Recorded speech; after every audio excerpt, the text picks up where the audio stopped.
Today I'm going to show you how to turn a lighter into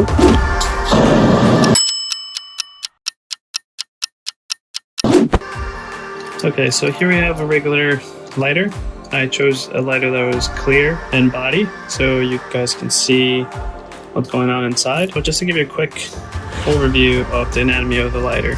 So you have a hood, you have a sparker, you're going to have a fork, which is this, and it's going to lift a valve, and that's going to supply the butane coming out of it. This right here just basically turns the valve open and close a little bit more than this would. And then inside, underneath the sparker right here, this wheel, you're going to have a flint. That's going to get pushed by a spring, which is called the flint spring. And what that does, it provides a spark against this hardened steel wheel, and that gives you that spark that you see there. And this piece of metal right here has this stamped on it, and what that does is kind of like a bracket, and it keeps it in. So I'm just going to turn that out, spin it out a little bit, and it should come right out. Okay, so that's the hood. So it's basically like a windshield. So to take this wheel out, I'm going to have to pop this out a little bit, like that. And you got to be careful because the flint has a spring force constantly on it, and I want to be careful not to break these tabs either. So just slowly, and now before I pull it completely out, I'm going to take my marker and just pick a side. I'm going to pick the one with the label on it, and I'm just going to mark it so that way I know which side goes to what, because it does matter, it is directional. And then here, you have the flint and the flint spring, like so. Okay, so now we're gonna have to deal with this fork and then this body right here. To take this out, I just gotta be careful with the fork pushing down. See if you can hear it. So you don't want that.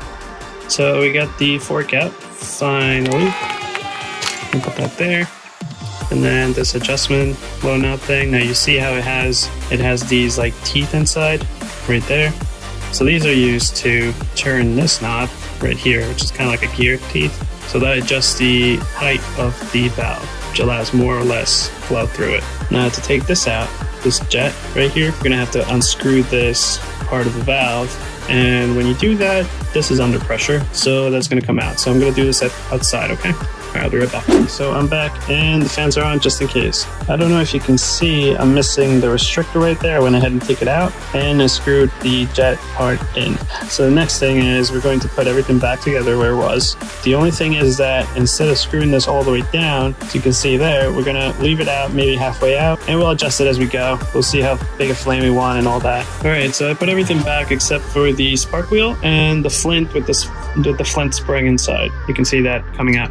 Now, because I opened the whole valve, all the butane that was under pressure came rushing right out, and like I said, I did this outside. It was an open air, so I didn't have to worry about this. But because now it's nearly empty, we have a butane refill. So in order to do this, you're gonna have to keep this open while you have this upside down. Okay, now we're good to go. Here's the thing. So I can't put the spark wheel back on and the flint because once the spark goes and it ignites the butane, you're gonna have too much flow, which is basically like you're adding water to it. That's stupid. Okay.